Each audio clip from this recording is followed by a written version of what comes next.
We are now live. All right, it's just about 1 o'clock. Um, So I'm calling the August 18th, 2025 meeting of the Albemarle County Architectural Review Board to order. Could you call the roll, please? Yes. Mr. Vanderwerf, Here. Mr. Mitsuno, Here. Mr. Stoner, Here. Mr. Hancock, Here. Mr. Henderson. Here. Thank you. Thanks. Today's meeting is a hybrid meeting. The public may access and participate in the meeting electronically. Instructions for doing so are posted on the Albemarle County website at the Albemarle County calendar. The public has real-time audiovisual access to this meeting over Zoom and real-time audio access over telephone, both as provided in the lawfully posted meeting notice. This meeting is being recorded and will be made available on the county's website. This meeting is a public record and subject to disclosure under the Freedom of Information Act. All speakers, when it is your turn to speak, please first state your name for the record. Applicants who are making presentations, note that your presentation is limited to a total of 15 minutes, which you can divide among your team members. Staff will let us know when the 15 minutes are up. If applicants in the meeting room have team members attending virtually who will need to present, please make that known when you come to the podium. Everyone who is participating virtually, please mute your microphone until it is your turn to speak. Do any ARB members have anything to disclose? No. Yes, I won't be participating in the work session, item 7, due to my firm's involvement in the project. All right, thank you. I have a similar conflict with item 7. All right, thank you. No. Me either. Are there any members of the public that want to make a comment about a project that is not on the agenda for review? I don't have anyone online. All right, great. We have one consent agenda item today, which is SDP 2025-00083, Seaville Community Church Initial Site Plan. Do any ARB members want to move this off of the consent agenda? No. No. No. No. And me neither. So I guess I move to approve the consent agenda. If I could get a second. I'll second that.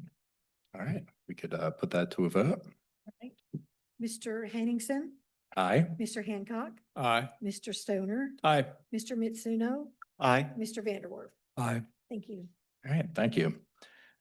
We have one regular review item today, which is ARB 2025-17, North Side Industrial.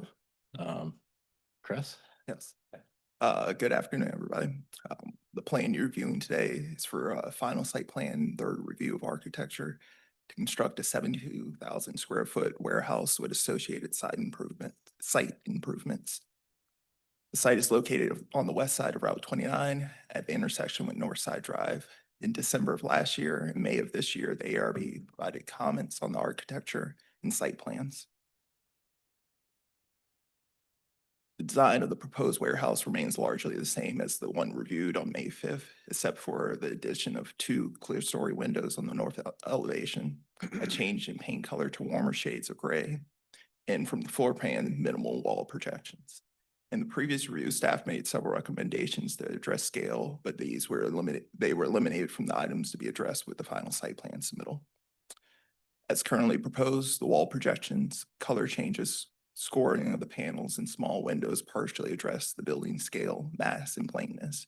Revising the building design provide more variation in the projections would better reduce the building scale until the proposed landscaping matures and softens its appearance from the EC.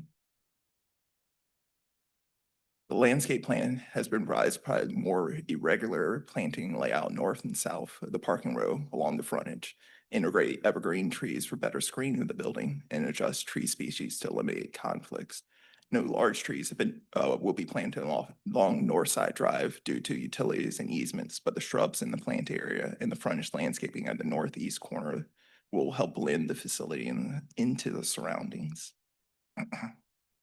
There are only a few minor revisions remaining. Because of that, staff recommends approval of the final site plan with the revisions listed in the staff report. I'd be happy to answer any questions. All right, thanks a lot, Chris. Guess we will start with Dave if you have any questions. Sure, yeah, thank you, Chris.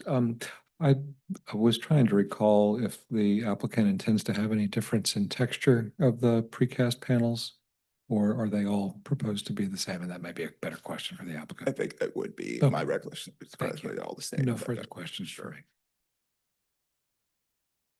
Tara?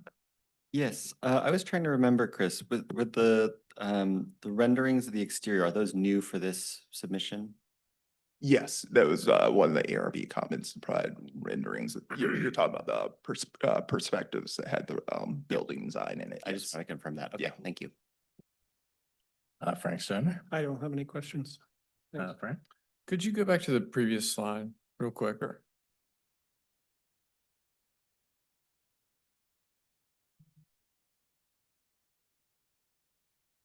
Thanks. I don't have any questions. All right, I don't have any questions. So it's time for the applicant's presentation, if they have one.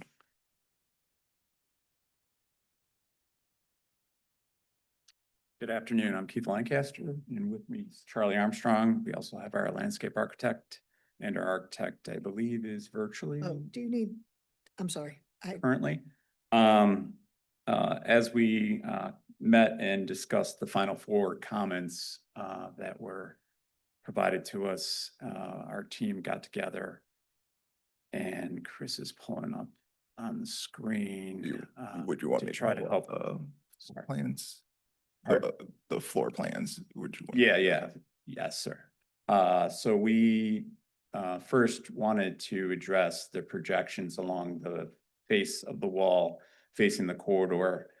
And we went back and tried to, because originally it was just an overlap of the wall panel. And so we're now showing a true projection off the main wall with our towers along the frontage of this project. Actually, is Matt on by He is. chance? He said he raised his He hand. might be able to explain the changes we did to the Matt, if you'll just unmute, okay? Hello, can you hear me? We can hear you just fine. Okay, great. Yes, thanks, Keith. The comment for increasing the projection in the updated exhibit that we've shared here today, we have along the primary facade where we have four main entrances, we've revised the lap panels at these darker gray accent panels to be true projections. So those will be formed up and poured as a monolithic three-dimensional panel that will project off of the main facade by 2 feet. We had the width there in the sidewalk to allow for that increased projection. And that 2-foot projection puts us basically at our minimum sidewalk width for the current civil design.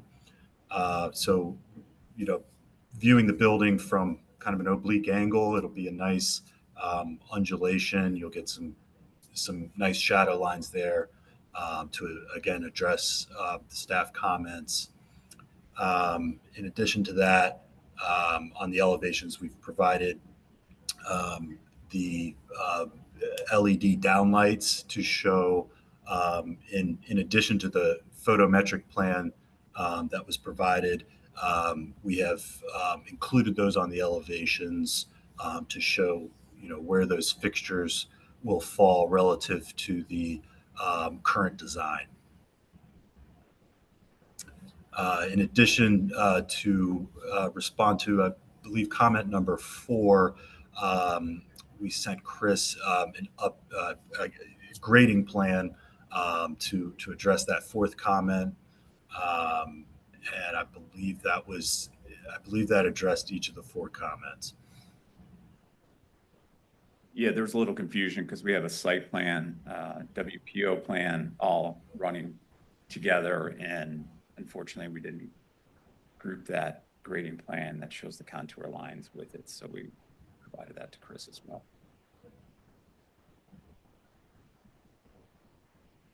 All right. Guess we'll see if any board members have questions for the applicant. I guess we'll start with Frank Stoner. Yeah, thanks for the presentation. Quick question for clarification. The warmer brown that appears to be around the entrances and runs up the side, what is that and where is it in the plane? And it may be on here, but it's too small for me. Sure, It's my- sure. Matt, you want to take that one? Go ahead, Matt. Absolutely.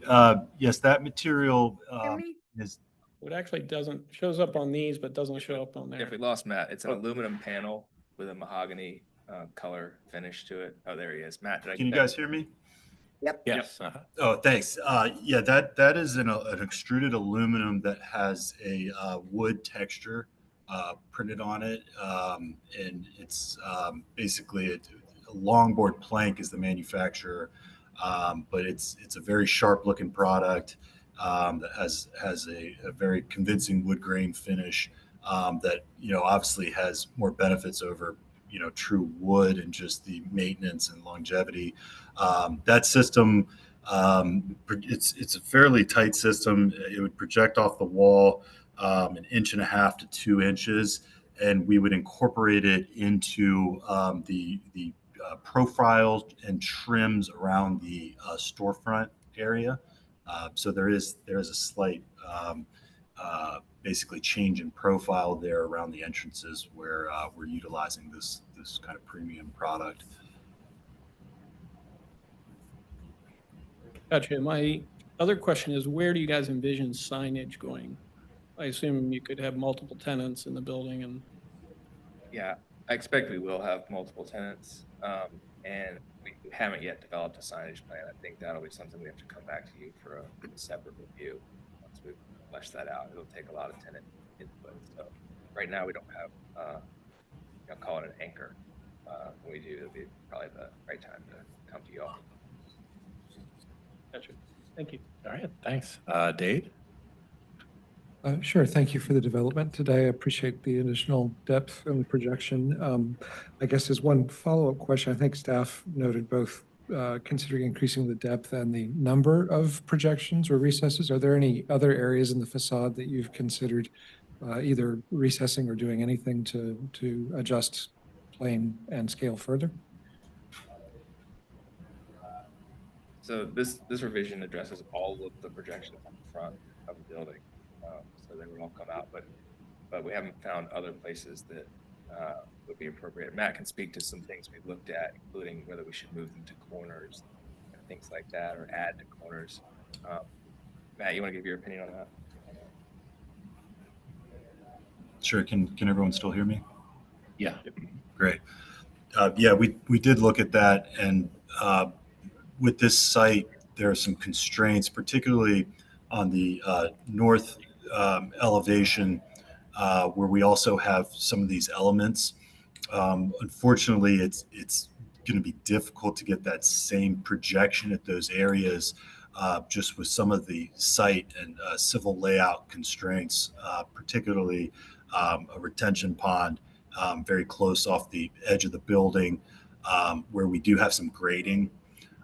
So the hope was that we focus these moves on the primary elevation, and really just maintain the lap panel condition, which there are 2 lap panels on that north elevation that would still give a little bit of a shadow line, but again on that constrained elevation, really just utilizing the 2 lap panels and decorative reveals along with changes in paint.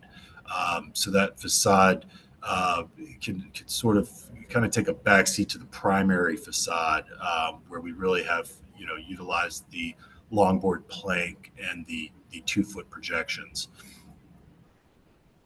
Thank you. And can you describe the proposed planar relationship between the tall portion of longboard plank and the projections, how those sit relative to one another? I believe the question is referring to the 2-inch projection of the longboard at the head of the storefront systems. Is that correct? Well, I guess in the updated elevations that you've shared printouts of today, the long vertical extent that's shown immediately to the side of the deeper precast projections, that goes the full height of the facade. Oh, absolutely. Yep. That you're looking at the document noted as option B, correct? Yes. Okay. Yes, that would continue up through to the top of the facade where we would incorporate that into the coping detail. And what's its relationship to the precast that it's next to? It would be basically the primary wall would be 0. That material would be 2 inches out. And the product comes with a kit of parts that would have extrusions to give a nice edge to that. And then basically the system, the longboard would butt up against the 2-foot projection. So essentially you're looking at a 22-inch projection if you're starting from the face of the longboard panel. Okay. And it's all a rain screen system. So the reality is we would flash over the top of that system, but it's not essentially watertight. It's sitting outboard of the precast, or I'm sorry, the cast in place concrete. Okay, thank you. Tilted. Last question is, I think overall the modulation of proportion shown, at least graphically, is nice. One question I had was the areas that are, I guess, white. There are 4 of them, and they're roughly square in the facade. Whether it would be feasible to recess those at all from the primary plane of precast to further modulate the scale of the elevation?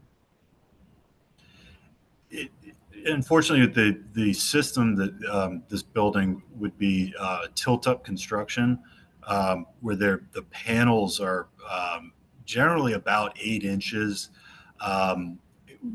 You can sometimes do like an inch or possibly an inch and a half recess, but I would argue that it's not enough to really move the needle, so to speak, from a visual standpoint. There is another scenario where you actually do a lap condition there, but that would be cutting into the rentable area of the building essentially. Okay, well, thank you. Appreciate your answers. Great, thanks. Frank Hancock, I don't have any questions. Thanks. Tara? Yes, I'm wondering, so I think that the east elevation, the logic is pretty clear. Could you tell us a little bit? I think that the mid-gray color is basically designating like the tower element, correct? Correct. And that's 16.8 width? Correct. And then on the west elevation, it looks like those panels are 23. That's correct. And then on the south, it looks like they're 20. Correct. And then on the north, they're 20. Correct. Is there any reason for the change in width? Yes, it generally depends on specific constraints for each elevation. To start with the west elevation, the spacing of the dock doors there is driving that panel width. With the tilt-up construction, generally any panel over about 28 feet kicks in sort of some structural construction gymnastics, not to kind of get into it, but it sometimes requires larger cranes. And so we generally, to keep things economical, keep these panels to about 27 feet. So with that west elevation where you have the dock equipment, these panels, in order to be efficient and logical, they generally take on a more let's say, uniform size in about that 27-foot dimension. The front wall, the east elevation, where we have the primary entrances, the tower elements, they wanted to skinny up just proportionally with the top of the wall at 29 feet. The way that the white accent panel above the entrance is reading, it just proportionally felt better to the eye, in our opinion, to skinny them up a little bit. And then on the end walls, the south and north elevation, this is a similar case to the dock wall, where you're dealing with basically splitting panels between the column grids, which in this case are 40 feet. So we again divided that by divided that in half. That's not to say that the south and north elevation we couldn't, using that 27-foot max, we could skinny up those grade panels in that case. But in our opinion, it was something that was adding actually some visual interest to have these tower elements vary a little bit depending on the scenario. You look at the dock wall where they're hosting these fire access doors with the platforms, and visually they feel different, and therefore kind of lend themselves to a slightly different module, in our opinion. And can you talk about the differences in the clear story windows? Absolutely. The clear story windows on the west elevation, the dock wall elevation, are I guess for lack of a better phrase, the true light emitting. They have a utility. Not to say that the others don't, but the others, this being an industrial use, the area behind that dock wall is what they call a speed bay, which is generally open and free from racking. And so you have this large, generally open area that allows that natural light to filter into the space. The other windows across the building are generally, not behind as much of an open area. So those are not as utilitarian from a lighting capacity within the building. That's not to say that they're not letting in natural light to enhance that interior space, but they were added for primarily visual interest from the exterior of the building. Therefore, they are a different size, and similar to the logic of the towers, they are a different module for visual interest, but also just being cognizant of cost. To be honest, not making those too large. What size are the windows? The windows, give me a second here. Scale. Sorry, I'm pulling a dimension.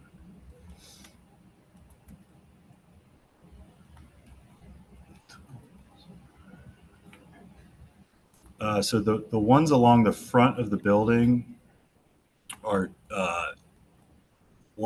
18 inches wide, and their height is 4 feet. The ones along the dock wall, that again are providing more light into the building, are 5 feet tall by 3 feet wide. So you were talking about the cost between an 18-inch window that's 4 feet tall and a 5-foot window that's 3 feet tall? That was I wouldn't say that, cost is essentially, inhibiting us to enlarge those windows. But if you look at the east elevation, all of the elements are tied together, and the 4 foot by 18-inch window just feels nice as far as this small gesture on that tower. I would argue as soon as you size that window up to the 5 by 3, it's no longer this little gesture on the tower. I guess to make the point, in my opinion, all the proportions are right now very tied to each other, and I would argue we would not want to size up those windows on the primary elevation. They are in contrast right now to the storefront openings, and that, in my opinion, is what's lending itself to the visual interest and the overall composition, to keep that clear story on the east elevation smaller, and if that makes sense. Okay, thank you. All right, thanks. I don't have any questions for the applicant, so are there any members of the public that want to make a comment? No, sir. All right, in that case, the ARB will now go into discussion. We'll start with Taro, if you have any comments. Thanks. Yes, I mean, I think the east facade as shown in this drawing on our desks is certainly more developed than the previous ones. And I understand that there are a lot of constraints that go into designing a primarily industrial building. And I think generally speaking, an industrial use is pretty appropriate, or is a sort of desirable thing for the county, and that incorporating the requirements of this type of space is, something that is important.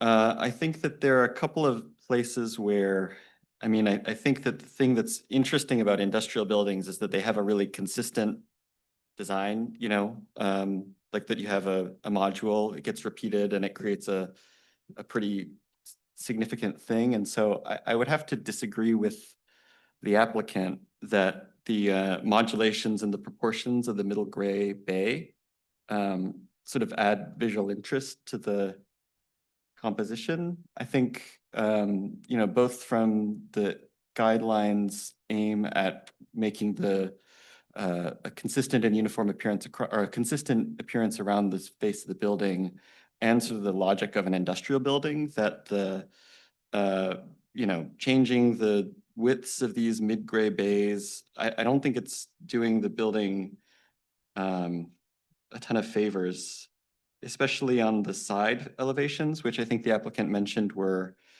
secondary. But I think from the perspective image that they showed, I can't remember if it's the south or the north, I think it's the north elevation, is pretty prominent in the building facade. And so I think at the very least, making sure that the module that you're using, if you're going to use it on those side facades, it should be the same width, because you're going to be able to tell the difference between the proportion of that shape.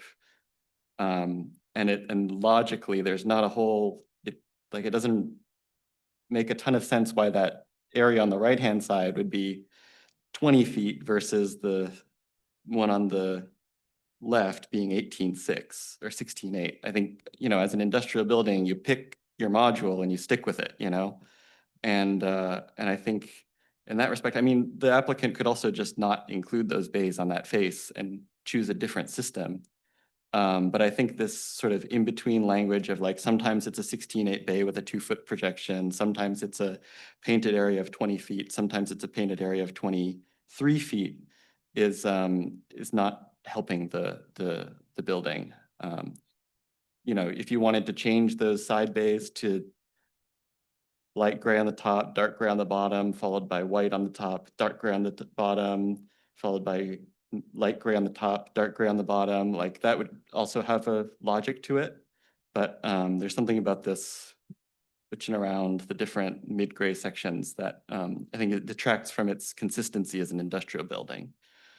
I think that there are ways that the applicant, I'd like to see what the site constraints are on the side facade, because they alluded to some issue of a stormwater detention facility that's preventing them from introducing the 2-foot projection. If they could speak to that a little bit more, it might help decide whether or not it makes more sense to just turn those towers onto the side facade and continue them on from there, or if it makes sense to just change the language entirely.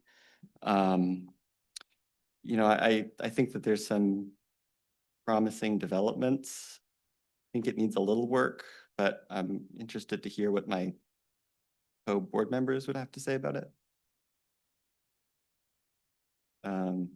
Yeah, that's kind of where I'm at. All right, thank you. Frank Hancock? Sure. Thank you for the presentation and the updated visualizations. I think they're very nice and give a good sense for what the building's gonna look like. I appreciate the new color palette, although it's not drastically different. I do think it's effective. A little warmer, perhaps. And then let's see, I do agree with Taro on kind of that northeast corner. I'm maybe less concerned that the, repeated forms all match all the way around, especially if we can't see them. But I do think there is, maybe some further study needed on that corner.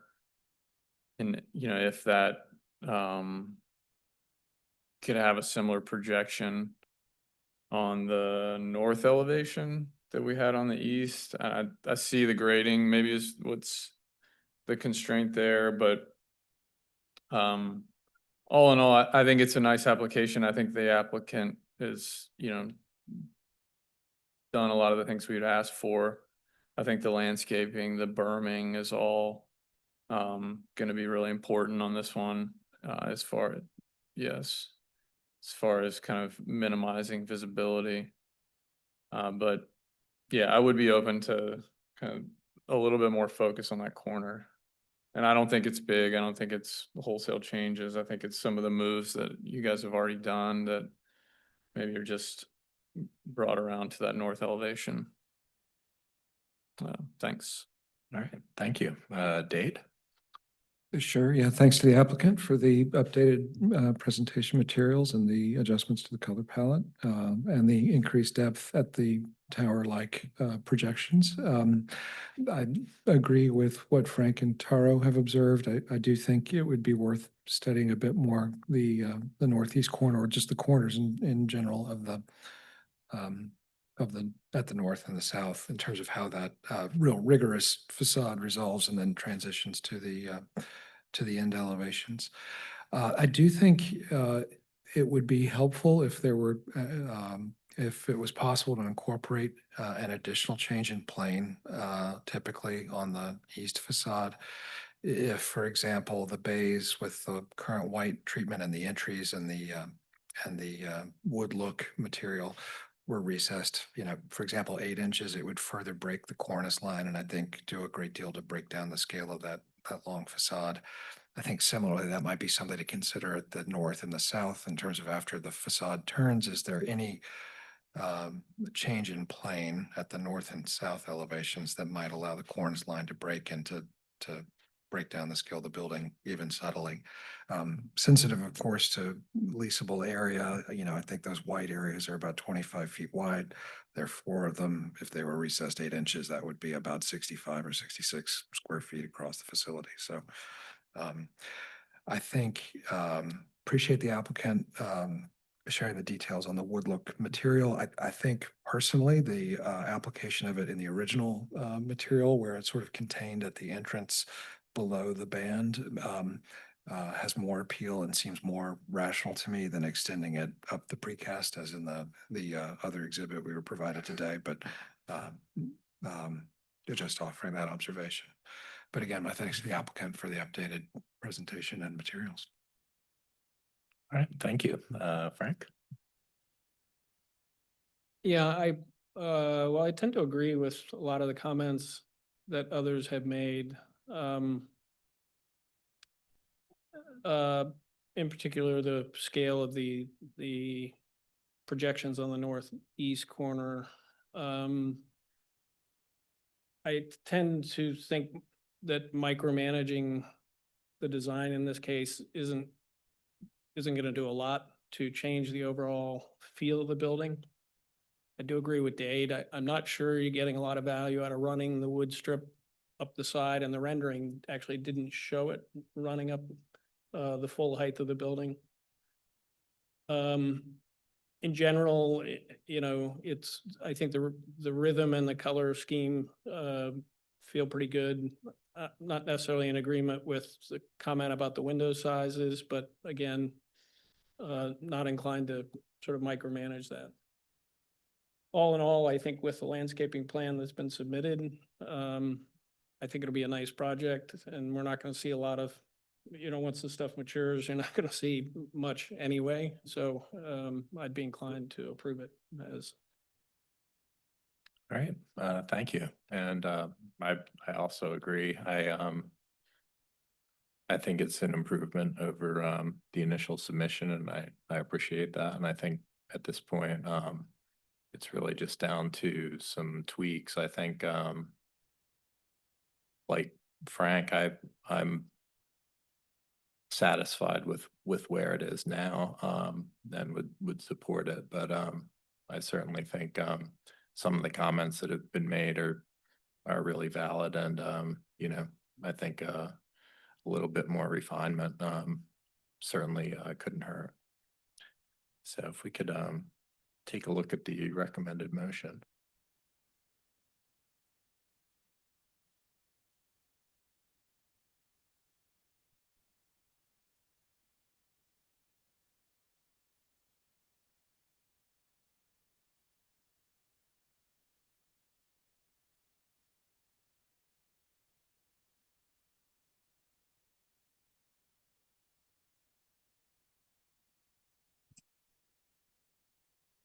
The recommended action is a motion for approval of the certificate of appropriateness with the items that were listed in the staff report, and there was 4 items there.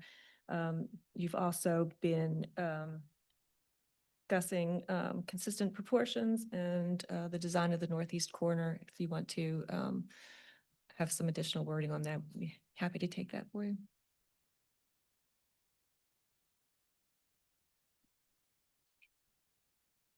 Yes. Thank you, Charlie Armstrong. Tara, I just wanted to step up and address your question about the constraints on the north side particularly. It's actually constraints on both the north and south. We've already shrunk the width of the building as much as we are able. There's a large setback on the south side because it's closer to a residential zoned area. And on the north is the logical place for stormwater management. And obviously a lot of impervious, so there's significant stormwater management necessary. We're feeling some push and pull from various places in the county itself, because engineering is asking us to push that stormwater area as far from the road as possible for safety. VDOT, I think, would want the same, but they're less adamant than engineering. And so it has pushed it to the building. And we also have a sewer line that has to get up through there. There's a natural gas line existing between the pond and the road as well. And sewer, of course, ACSA wants nice flat area and distance from everything to their pipes. So we've got a real fine needle to thread. And even a 2-foot change on that side would introduce either a small retaining wall adjacent to a sewer easement to hold up the building, or subwalls, which make it aesthetically appear taller, or something like that. So we're hoping that that this is the best solution to all those, and it's a compromise a little bit for everybody. Engineering's not getting the distance they want from the road either in favor of architecture. So hope that helps with a little context. Yeah, that's helpful. Thank you. And I'll point out again that landscaping is our primary effort here, and will be as we install. Thank you. All right, thank you. Yes, I have a question. The 2-foot projection, is that a response to this comment, or was that the original No, that is a response to the comment. Okay. I don't think it sounded like it didn't project at all before the comment. All right, thank you. So how many of these can we eliminate? We have grades, right? I think all of them, right? Yeah. Architecture proposed fixture locations, we have those. So I think we could strike 4, right? Just start. with- Well, I guess Margaret, staff hasn't really had a chance to review. Oh. Make it- Yeah, I don't know if this was sent ahead of the meeting or uh, it was just brought to the Yeah, meeting. it was, and it probably should also be just included in complete site plan versus sheets separately. So if we left them, it's been addressed, but we wouldn't want to strike them. Yeah, so these comments, or these recommended conditions are related to the submittal that was reviewed for this staff report. So, the real recent changes that were discussed here, it sounds like everybody's good with them and they would address these, but the record can show that, but just to, for the review to track through our system, it would be best to keep these here and just acknowledge that they've been addressed with what was submitted today.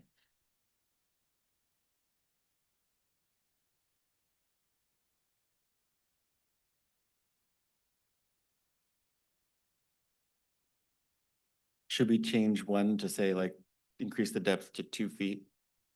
For instance, just showing that they've met that criteria for the review. Sure. I mean, yeah, Or at least on that one, on the east elevation. Yeah. And then I think on the projections on the, I can't remember if it's north or south, but I accept I think the applicant makes a good case for why those projections are not continued. So for the record, I don't have a particular issue with that. I think I do have an issue with the proportions on that facade, but I think that can be addressed through painting, different painting strategy. Lack of consistency.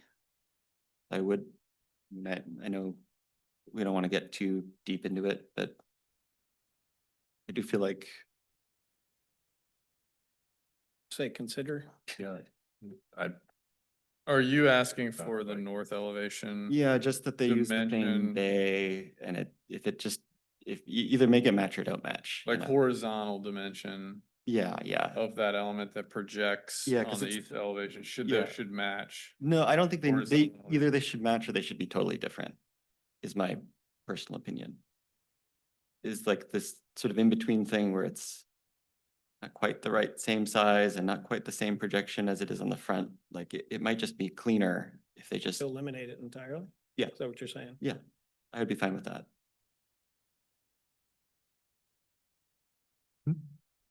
I didn't hear that last. Okay, either way. Just, he suggested to eliminate it completely. Margaret, Matt has his hand up. Is he allowed to speak again? Matt has his hand up. Is he allowed to speak again? Oh, yeah. All right, Matt, go ahead. Just unmute yourself. Can everybody hear me? Yes. Yeah, I had two comments. One, after reviewing our drawings as we speak here, we can absolutely make both the north and south elevation match the 16'8", so that all the tower elements are consistent. Absolutely, I think it's a great comment. That said, I would argue that the west wall, where we have the dock equipment and the larger windows and a different application with the door being a separate facade, if we could keep those at the 23-foot, so that we basically ironed it out so that we have 2 different towers, one at 16'8" and one at 23 feet. We can absolutely do that. And I think it helps the design to have those tower elements on that north elevation, personally. The other comment I just wanted to make, and thank you for letting me speak here again, is that we actually have 2 exhibits that were provided today. One was really a primary one, and that is without the wood running all the way up the building. And I tend to agree with two of the gentlemen here who argued that it wasn't really moving the needle visually, or in my opinion, it helps to focus that material around the entrances where it has more impact and feels a little more intentional.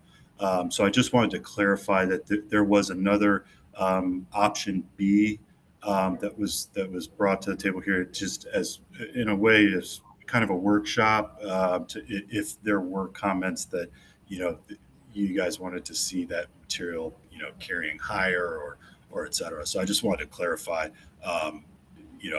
which way we wanted to go. So thank you.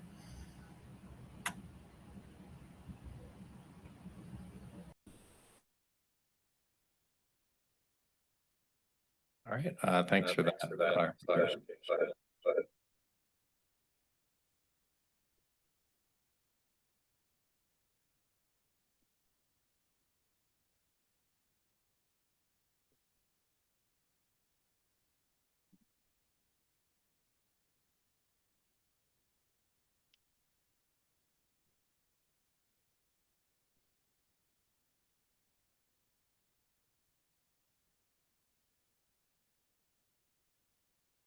So I've just added a condition, make the tower widths consistent on the northeast and south elevations.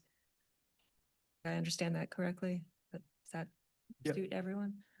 That satisfactory to everybody? Yes. Okay. And I'm not clear on, is it option A or option B that you're all one?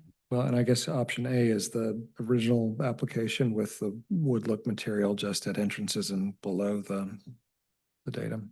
Yes. Yeah. Is it? And so that would be consistent with what was reviewed. So we could be silent about it in the motion. And that would be. Yeah. Yeah, the only difference is the noting the projection and actually making the projection. The printout is just being reviewed today.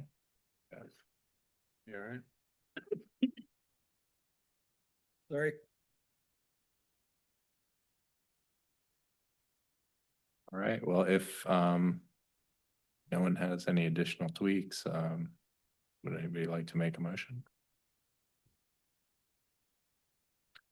I'll move for approval of the certificate of appropriateness for ARB 2025-17 Northside Industrial with the conditions listed in the staff report, amended as follows. Add 2 feet to item 1 and add an item number 5. Make the tower widths consistent on the north, east, and south elevations. All right, I'll second. thank you. If we could put that to a vote. Mr. Vanderwerf, Aye. Mr. Mitsuno, Aye. Mr. Stoner, Aye. Mr. Hancock, Aye. and Mr. Henningsen. Aye. Thank you. All right, thanks a lot. Right, so we have one work session today, which is a discussion on ARB 2023-17 Barnes Lumber. And Margaret, if you have a presentation. Sure. Yes, as you know, that this is a work session. It's to finalize the countywide certificate of appropriateness design criteria for the Barnes Lumber development. You last reviewed this proposal in March of this year, and at that time you approved the criteria with some conditions. After the March 3rd meeting, the applicant submitted a revision to address the conditions. We've been working through that material. There remains one outstanding issue, and that has to do with murals. But as a reminder, the overall proposal is based on establishing visual connections from the Route 240 entrance corridor into the site, consistent with the block pattern of the development. The criteria include transparency and articulation requirements for the facades of buildings visible from the entrance corridor. And the criteria include landscaping on the entrance corridor side of the development between the development and the railroad tracks at the western half of the frontage where the topography of the site makes the development more visible. So the text in the box at the top of this slide is the applicant's proposal on murals. I've tried to sort of parse out each criterion in the table at the bottom of the slide, and we'll take you through it one at a time. In these next 3 slides, I have some images that just show the general view from the entrance corridor into the site across the railroad tracks. Then I've also just popped in a few images of murals. These are not specific to the development. They aren't proposed. It's just to sort of get you thinking about murals. Okay. So on facades facing the entrance corridor street, when the facades will be visible from the entrance corridor, the proposal is that murals will be allowed and that ARB review is required if they occupy 20% or more of the facade area. That means that on those facades facing the entrance corridor street and visible from the street, murals would be exempt from ARB review if they occupy less than 20% of the facade area. On facades that don't directly face the entrance corridor street, the proposal is that murals would be allowed to occupy any percent of the facade area, and those murals would be exempt from ARB review. There's the mural proposal again. I've got just a rough diagram I put together to show maybe what 20% of the facade facing the entrance corridor would look like. I've also colored those end elevations just to highlight those. We did list some questions in the memo that was posted last week. Generally, they're asking you if you're okay with the proposal as it is. If murals can be exempt from ARB review, what percentage of the facade is appropriate to be exempt? So we could step through each of those questions one at a time, or you could go right to discussion, or if you have questions. Can I ask a question before we go to the questions? In terms of the overall plan for the area, what is the longest extent of facade that we would be considering a percentage of 20%? Like, is it 100 feet? Is it 1,000 feet? Is it? That is a good question, and I'm not sure that I can answer it. You're asking what that block length is? I guess to put the percentage in context, because that has an impact on what the potential scale of a mural might be. Sure, and I might ask the applicant to answer that question for you.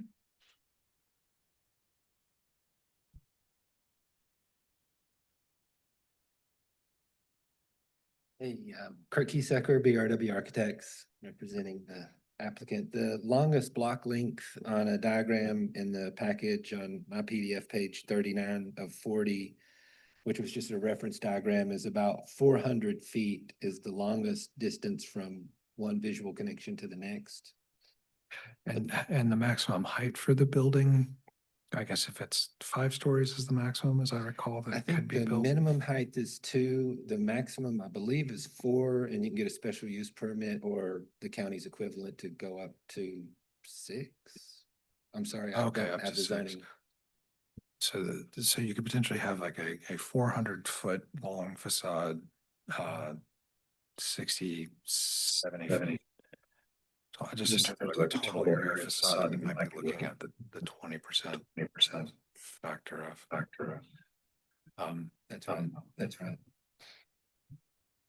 By the math, that's, yes, Okay, like, I'll hang out on the front. okay, thank you.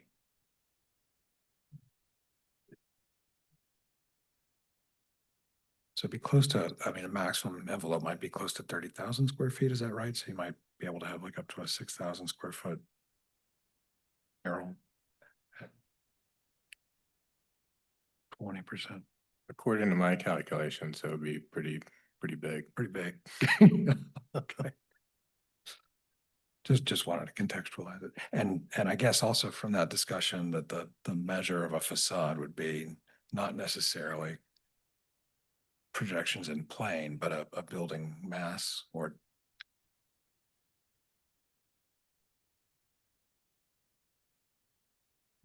I'm sorry, Well, I question? think there are requirements in the model code about how you have to, so you have to have some articulation at twice the height.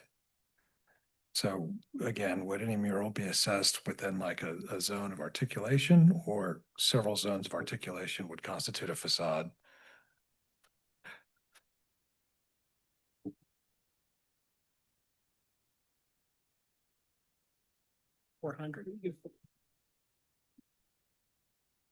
I think that we would be looking, when the buildings come in, we would be looking at them individually. And so whatever that building elevation is, that's what we would be looking at in terms of the size and the percentage that would be used. Okay. And I'm sorry for the, I guess the other question, I recall in very early discussions about murals, some members of the board, I think myself included, expressed some hesitancy about having any role in reviewing murals to the extent that they are really not architecture, but are, potentially art or expression. Is it clear in what we're is this, so it says there is some threshold where murals would be subject to our review. Would we have criteria to use for them, or is there, how would the board be instructed to review murals if we did indeed need to? These are all really good questions. I think of we'd the be matter. looking for your input as well on what criteria you would use if you were going to review them. I think that it's been expressed that the actual content of the mural is not something that you want to review, but we might be able to work through some additional criteria that would sort of evaluate, if the mural is somehow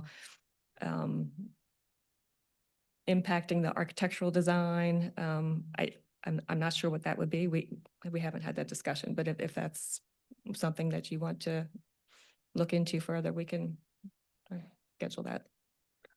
And murals currently, are they subject to any review or permitting, or they're just sort of as of right, if you've got a building, you can paint it? Well, in the entrance corridors, and if it's a building that's has a previous A or B action on it, you wouldn't be able to just paint a mural because it would no longer be, the building would no longer be consistent with the A or B approval. Right. As long as other than that, I think as long as the mural doesn't have, can't be defined as a sign, then it can probably happen. Okay. Thank you. And sorry to introduce No, more questions at yeah. the beginning. And it does it may be that if maybe there are murals and they do become subject to review in some ways, that maybe the sign guidelines might present a template or an example to think about in terms of like improving sort of the area and the colors and but without improving the content. Okay, well, thank you. Appreciate you considering those questions. All right, I guess, thank you, Dave, because I had a couple questions that you actually covered, in your questions. So I guess we'll start with, Frank Hancock, if you have any comments or thoughts. I don't really. I mean, I think Dave's point is, what's our purview? And then how do we evaluate it? We don't, if it's not in the guidelines, What's the action? Are we just saying yay or nay on this percentage or this criteria for this countywide is to give the applicant guidance? Yeah, as I say, this is the last sort of issue to be resolved before we can approve the criteria for this development. So yeah, we're trying to figure out what the percentage is, if there is one, how you want to proceed on this issue. And I think we probably should have a motion. Did the applicant,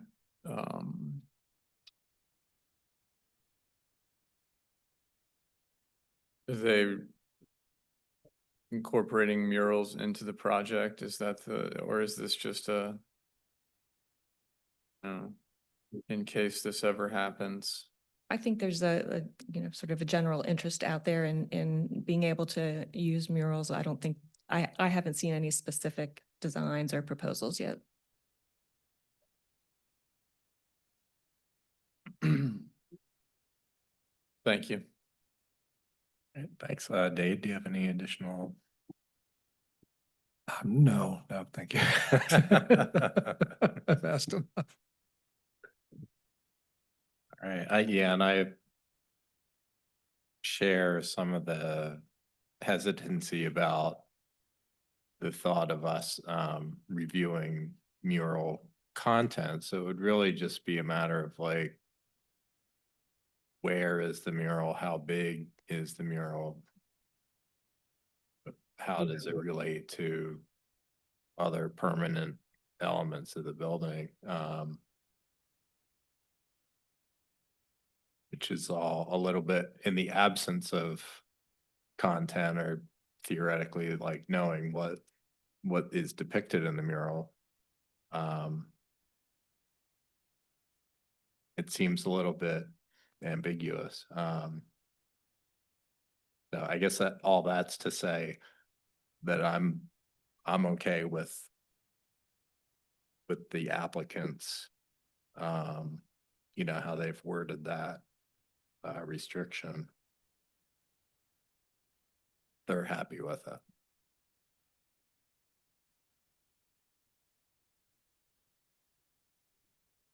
Yeah, I guess I wonder if we might say relative to ARB review required, if right now, at least I'm not comfortable adopting that we're required to review a mural. It might be easier at the moment just to say that, you know, murals up to X percentage of facades are permitted. And then we might just ask that as a future work item or something, staff consider some, if it is necessary to think about taking on review of murals, staff developing some criteria and scope for those reviews and mural criteria that would be subject to our oversight. There are certainly a lot of great examples in Crozet of murals that have been developed on, you know, existing buildings. But in many cases, those are buildings that have some blankness that I think our own guidelines try to avoid. So I think in some ways, what would be clearest to me and most consistent with the guidelines we operate under would be to, I think I'm comfortable personally with the idea of facades not facing the EC being quite free, but it seems like it creates this whole other category to, well, when a lot of what we've been trying to do throughout the county is avoid blankness and create articulation and architecture around. You know, I don't know exactly how murals on otherwise blank walls fit into that consistently, as much as they are a local vernacular, you know, part of the fabric in Crozet. I guess I'm reassured it's not on here, but I recall seeing some language that murals are not they're not a substitution for, you know, blankness requirements. So I think if considering that is already set forth as a requirement, then you know, I guess whatever wall in question that would be receiving the mural necessarily like would not have, you know, blankness in the first place.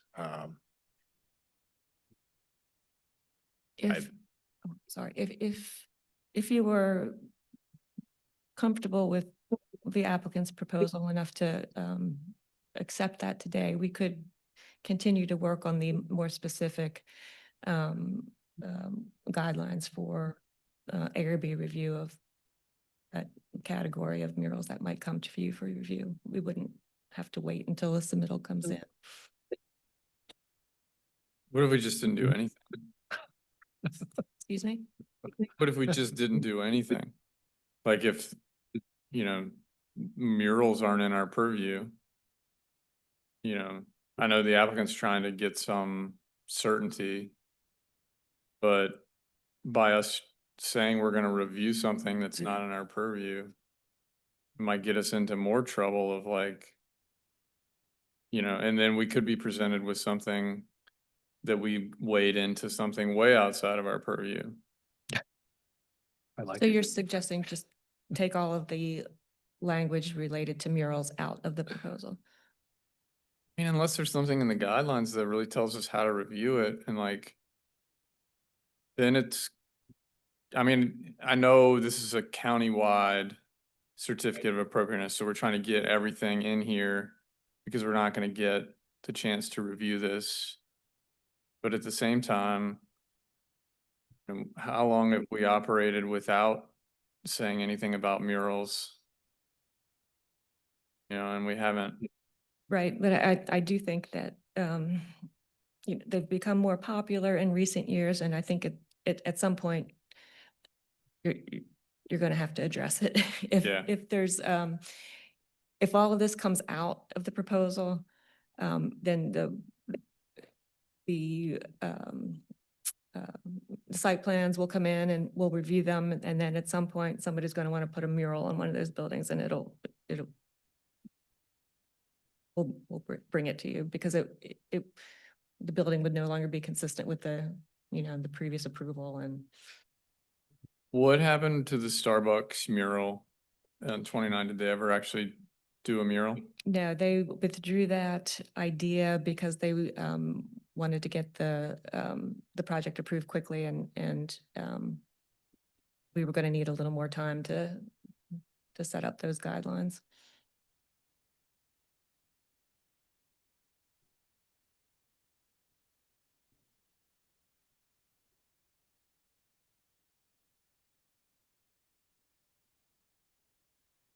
I guess my thought would, I'm not a muralist, I'm saying myself, but the building design would likely, in my mind, dictate the design of a mural. So the building would be designed, if the building is designed appropriately to meet entrance corridor guidelines, it would have detailing that would likely limit the available space for a mural.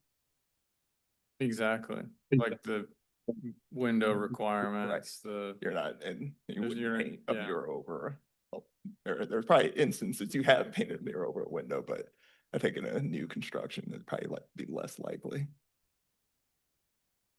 But that would be an example of one of the guidelines. Could add. Yeah. No painting over windows, or that sort of thing.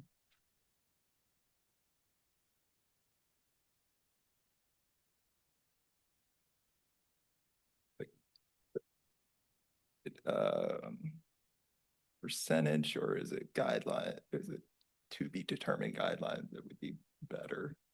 Because vision, it just says ARB review is required if over a certain percentage, but I see larger murals being okay as long as they don't cover windows and any other architectural detailing. That's not kind of coming up to mind. That shouldn't be obscured.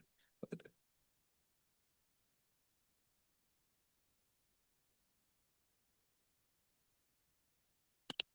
I guess just a clarification, this discussion just applies to the Barnes Lumber project, aside from the general kind of consensus that we need a little bit more kind of come up with some kind of plan for murals like in the future. Right, yeah, we're just trying to resolve this one issue for this, for the criteria for the Barnes Lumber development. But yes, I think we'll have to look at it on a broader scale at some point.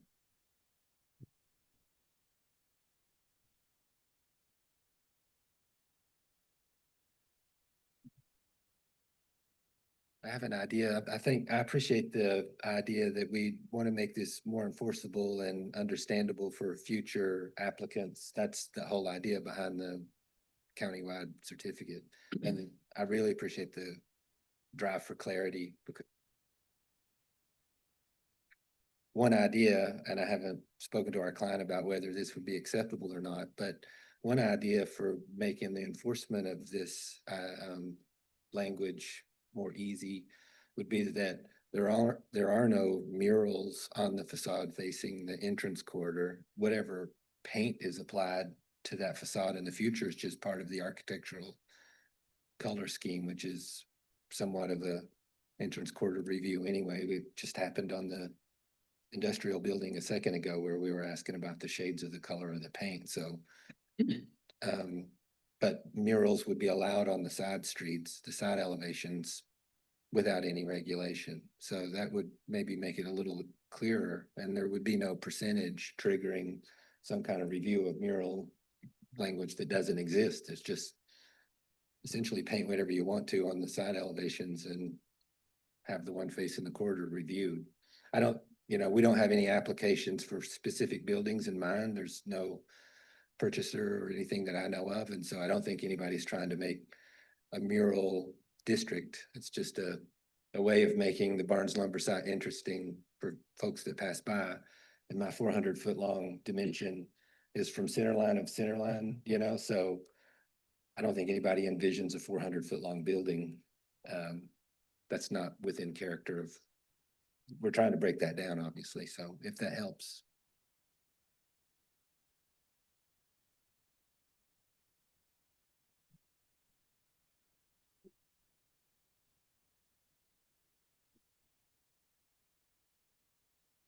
Well, So was the applicant just proposing basically keeping the bottom term about facades not facing the EC street and striking the two above?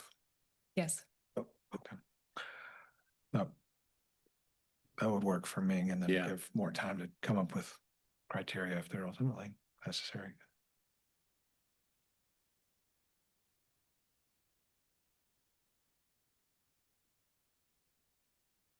I'm comfortable with that also.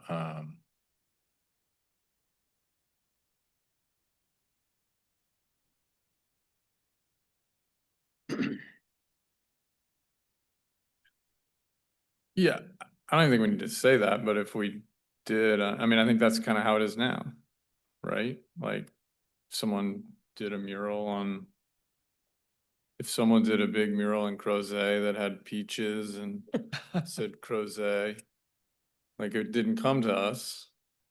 It's there. Everyone likes it. I don't know. I mean, I'm okay with this. I don't want to like set us up for how do we review it then? And I just feel like if you start putting 20% and what's visible and what's not, then like we haven't done the pre-work to be able to do any of that. I feel like otherwise, and we would then be the art and architecture review board, which is what the state has, and we're not that.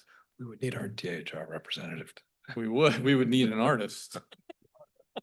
We'd have to expand the membership.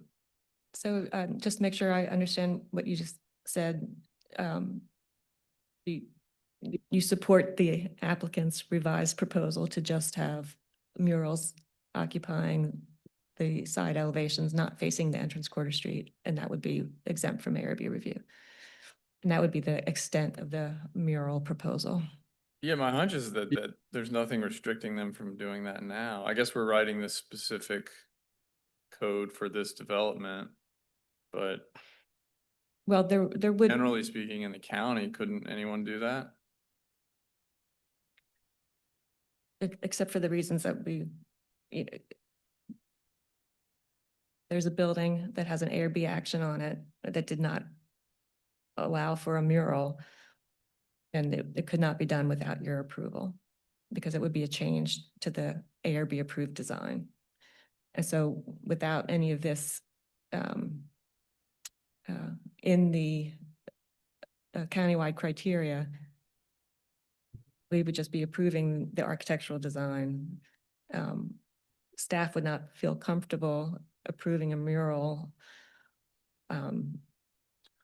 Maybe I misunderstood. So the mural I described, yes, that building doesn't have an ARB action on it. It was predates the corridor.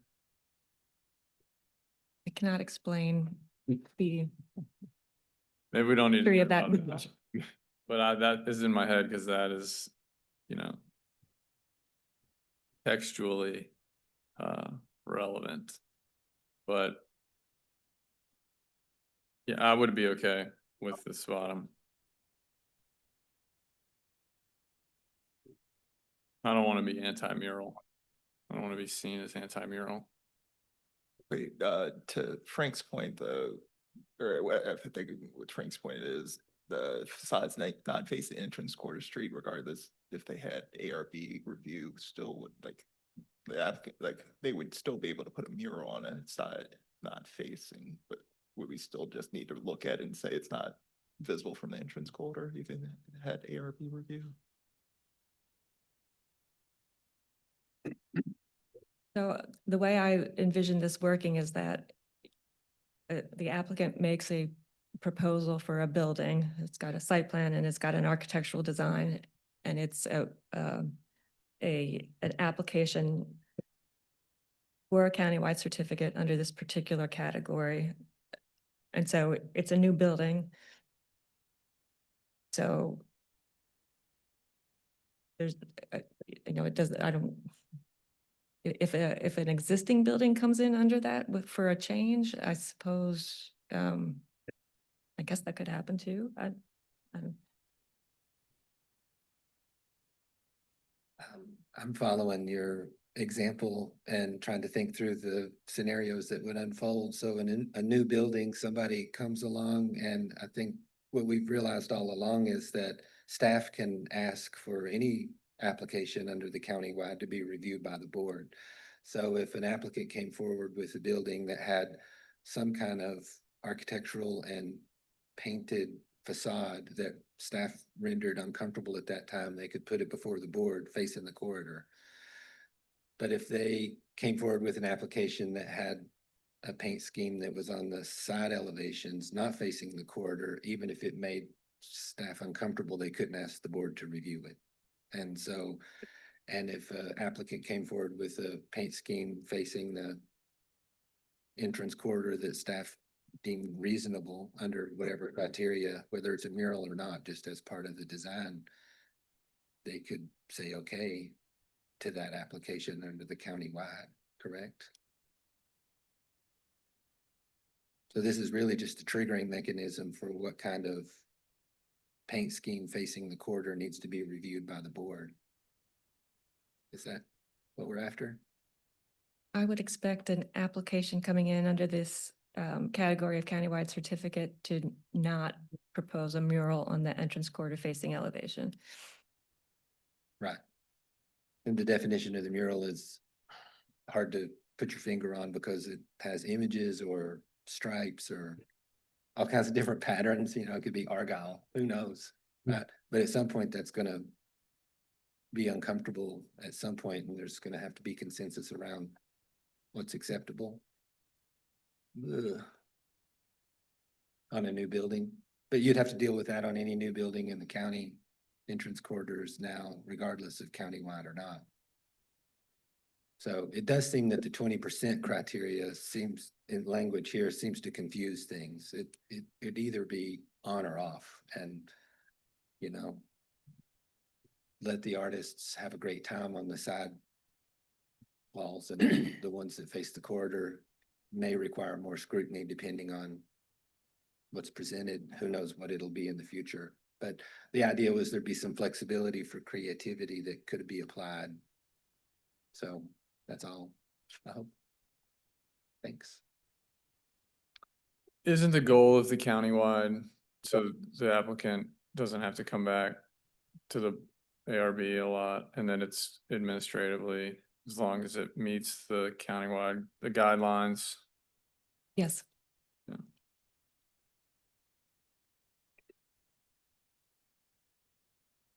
But I think it has to meet the guidelines at the time that the application comes forward. So if the guidelines change in the future and there is more guidance to staff on murals or whatever you want to call it in the future, you'd be able to apply that. You and the staff would be able to apply that review at the countywide level at that time.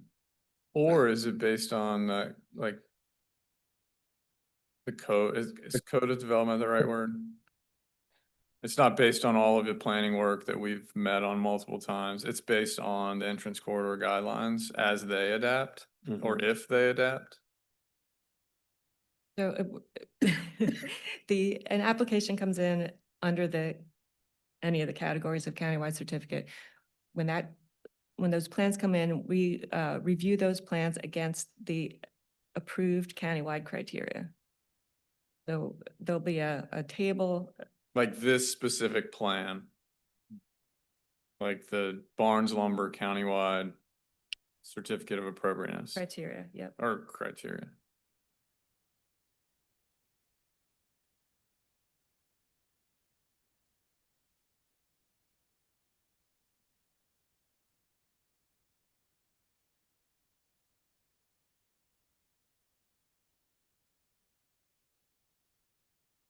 It's fascinating. Really.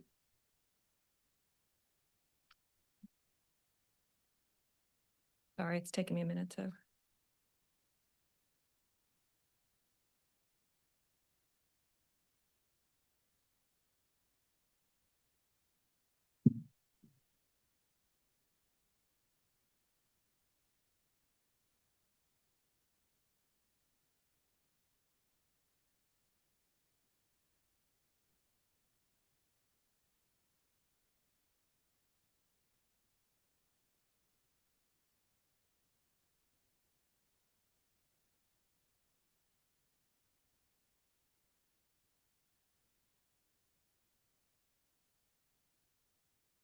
So this is a draft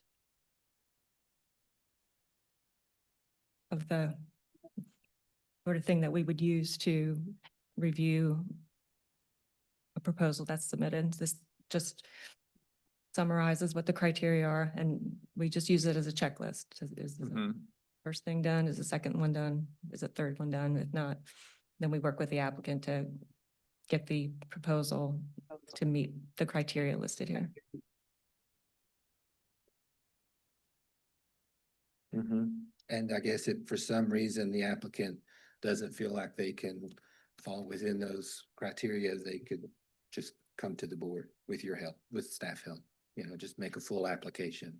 So it gives you that kind of consistency of, applying the countywide criteria and having a more direct line for certificate of appropriateness. But otherwise, if it gets complicated, you can come to the board and have the public discussion, which seems very fair. Sit down.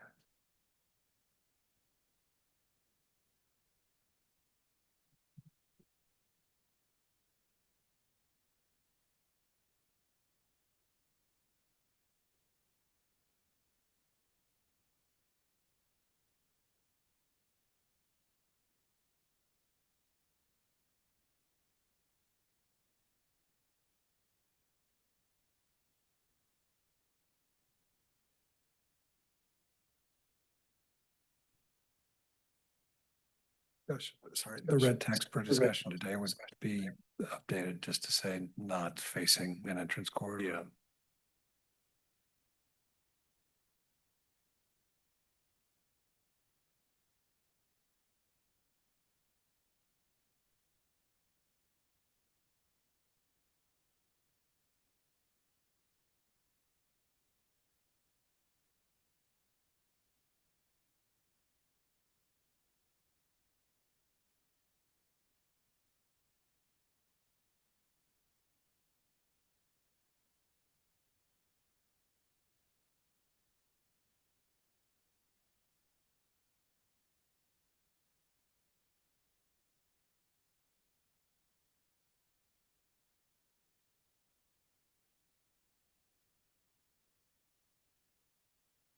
That looks good to me.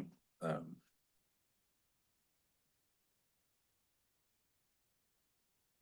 right. It would be good to have a motion to approve that mural criteria as amended today.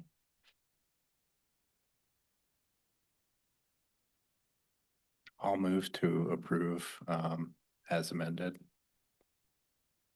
I'll second. All right, if we could put that to a vote. Okay, Mr. Vanderwerf, Aye. Mr. Vecino,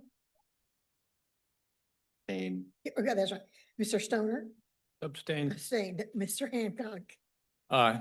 and Mr. Henningsen. Aye. I just wanted to make sure I had it right. I had it written down, but I was like, did I really hear what I heard? I forgot you were abstaining. I kept looking at Tara. I was like, I almost said, are you gonna weigh in, Tara? It's so long ago. All right, well, we're moving to other business. First is approval of the August 4th, 2025 minutes. I was not there at the meeting, but I felt like I was after reading those minutes. So I'll move to approve. I'll second. If we could put that to a vote. Right. Mr. Vanderwerf, Aye. Mr. Mitsuno, Aye. Mr. Stoner, Aye. Mr. Hancock, Aye. and Mr. Henningsen.